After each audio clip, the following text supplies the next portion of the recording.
ઊંઝા તાલુકાના એઢોર ગામે આવેલા સુપ્રસિદ્ધ શ્રી ગણપતિ મંદિરે સંકટ ચોથ અને અંગારકી ચતુર્થી નિમિત્તે મોટી સંખ્યામાં શ્રદ્ધાળુઓ દર્શનાર્થે ઉમટી પડ્યા હતા। વહેલી સવારથી જ મંદિર પરિસરમાં દાદાના દર્શન કરવા માટે ભક્તોની લાંબી કતારો જોવા મળી। પવિત્ર દિવસે મોટી સંખ્યામાં ભક્તોએ દાદાના દર્શન કરી ધન્યતા અનુભવી હતી। એઢોર ગામનું આ ગણપતિ મંદિર તેની ખ્યાતિને કારણે સંકટ ચોથ જેવા પર્વો પર વિશેષ ભીડ આકર્ષે છે। મહેસાણા કમલમ ખાતે કેન્દ્ર સરકાર દ્વારા વિકસિત ભારત રોજગાર અને આજીવિકા મિશનની ગેરંટી યોજના સંદર્ભે મહેસાણા જિલ્લા ભાજપ દ્વારા મહેસાણા કમલમ ખાતે પત્રકાર પરિષદ યોજવામાં આવી। મહેસાણા કમલમ ખાતે કેન્દ્ર સરકાર દ્વારા વિકસિત ભારત રોજગાર અને આજીવિકા મિશનની ગેરંટી યોજના સંદર્ભે મહેસાણા જિલ્લા ભાજપ દ્વારા મહેસાણા કમલમ ખાતે પત્રકાર પરિષદ યોજવામાં આવી હતી। જિલ્લા પ્રમુખ ગિરીશભાઈ રાજગોર અને રાજ્યસભાના સાંસદ મયંકભાઈ નાયકે પત્રકાર પરિષદને સંબોધન કર્યું। સાંસદ મયંક નાયકે જણાવ્યું કે વડાપ્રધાન નરેન્દ્ર મોદી દ્વારા ગામડાની ચિંતા કરી રહ્યા છે અને ગામડાને સમૃદ્ધ બનાવવાની યોજનાઓ।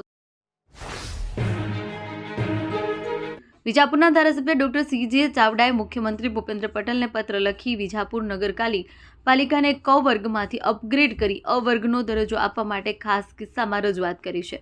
તાજેતરમાં સરકાર દ્વારા બહાર પાડવામાં આવેલા જાહેરનામા મુજબ વિજાપુર પાલિકાની હદમાં ઓજી વિસ્તારમાં સમાવેશ થતાં ભૌગોલિક વિસ્તાર અને વસ્તીમાં મોટો વધારો થયો છે, જેને ધ્યાને રાખી આ માંગણી કરવામાં આવી છે।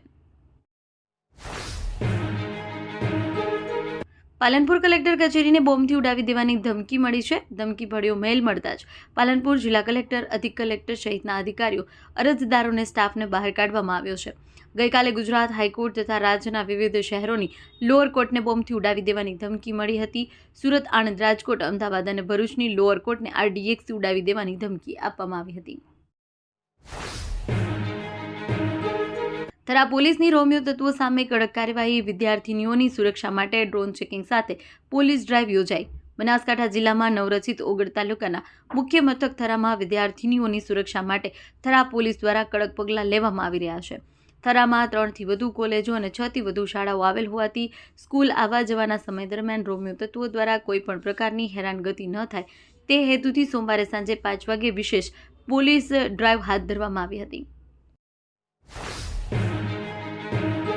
વડોદરાના કોટંબી ઇન્ટરનેશનલ ક્રિકેટ સ્ટેડિયમમાં આગામી 11 જાન્યુઆરી અને રવિવારના રોજ યોજાનારી ભારત ન્યૂઝીલેન્ડની પહેલી ઇન્ટરનેશનલ વન ડે મેચને લઈ આજે 7 જાન્યુઆરી ભારતીય ક્રિકેટ ટીમના ખેલાડીઓનું આગમન થયું છે। ભારતીય ક્રિકેટ જગતના સ્ટાર વિરાટ કોહલીને જોવા માટે એરપોર્ટ પર પડાપડી જોવા મળી હતી।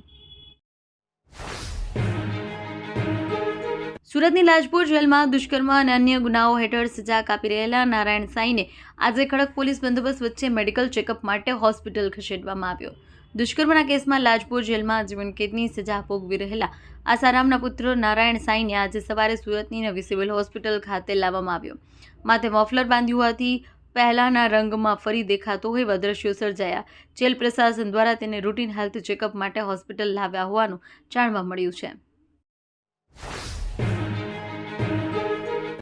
ગુજરાતની પાવન ધરા પર આવેલા પ્રથમ જ્યોતિર્લિંગ શ્રી સોમનાથ મહાદેવની ભૂમિ પર તારીખ 11 જાન્યુઆરી યોજાનાર પ્રધાનમંત્રી નરેન્દ્ર મોદીના ભવ્ય રોડ શો અને વિશાળ જનસભાને લઈ ગીર સોમનાથ જિલ્લો સંપૂર્ણ રીતે એક્શન મોડમાં આવી ગયો છે।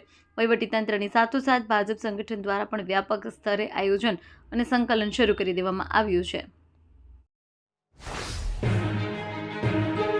પાટણ શહેરમાં ઉત્તરાયણ પર્વ નિમિત્તે નગરપાલિકાની માલિકીની જમીન પર મંજૂરી વગર ઊભા કરાયેલા હંગામી મંડપોને નાણાં વસૂલ કરવા માટે રજૂઆત કરવામાં આવી છે।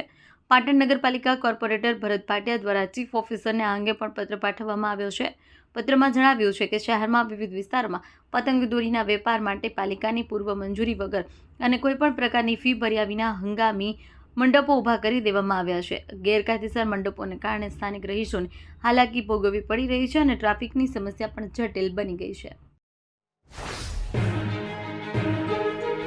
પાટણ જિલ્લામાં રાયડાના પાક પર મોલો મચ્છીનો પ્રકોપ જોવા મળ્યો છે। રવિ સિઝનમાં ખેડૂતોને 25,000 હેક્ટરથી વધુ જમીનમાં રાયડાનું વાવેતર કર્યું હતું, પરંતુ પાક તૈયાર થવાના સમયે જીવાતનો ઉપદ્રવ વધતા ખેડૂતો ચિંતિત બન્યા છે। અગાઉ ભારે વરસાદ, કમોસમી માવઠાનો સામનો કર્યા બાદ ખેડૂતોએ રવિ સિઝનમાં રાયડાના વાવેતર પર ધ્યાન કેન્દ્રિત કર્યું હતું। જિલ્લામાં આશરે 25,000 હેક્ટરથી વધુ વિસ્તારમાં રાયડાનું વાવેતર કર્યું। પાક તૈયાર થવાના તબક્કે વાદળછાયું વાતાવરણ અને વહેલી સવારના ઝાકળને કારણે મોલો મચ્છીનો ઉપદ્રવ વધ્યો છે। આ જીવાત છોડ પરથી સેગોને નુકસાન પહોંચાડે છે, જેનાથી ઉત્પાદન ઘટવાની ભીતિ સેવાઈ રહી છે.